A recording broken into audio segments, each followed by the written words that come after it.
আপনি যদি একজন মুসলিম হয়ে থাকেন তাহলে অবশ্যই ভিডিওর পুরো কথাগুলো শুনবেন। মদিনার বাজার দিয়ে নবীজি যাচ্ছেন, নবীজির একটা ওট পছন্দ হয়েছে, তো নবী ওটের মালিকের কাছে গিয়ে জিজ্ঞেস করলেন, ভাইয়া এই ওটটার দাম কত?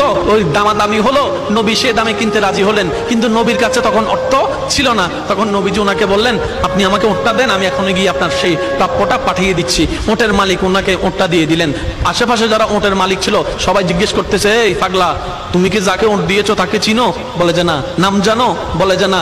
পরিচয় জানো? বলে যে না। ঠিকানা জানো? না। তো তুমি যে ওটটা দিয়ে দিলা, উনি যদি ওটার টাকাটা না ফাটায় তখন তো তুমি লসের মধ্যে চলে যাবা। সে ওটের মালিক বলে, এত সুন্দর নুরানি চেহারাওয়ালা কখনো বাটপার হতে পারে না, কখনো চিটার হতে পারে না, কখনো মৃত্যুক হতে পারে না। ওনার চেহারা দেখেই তো আমি ওট বিক্রি করার আগে মনটাই বিক্রি করে দিয়েছি, মনটাই বিক্রি করে দিয়েছি, মনটাই বিক্রি করে দিয়েছি। তোমরা যাই বলো, আমার মন বলে উনি আসবেই আসবে, টাকাটা পাঠাবেই পাঠাবে।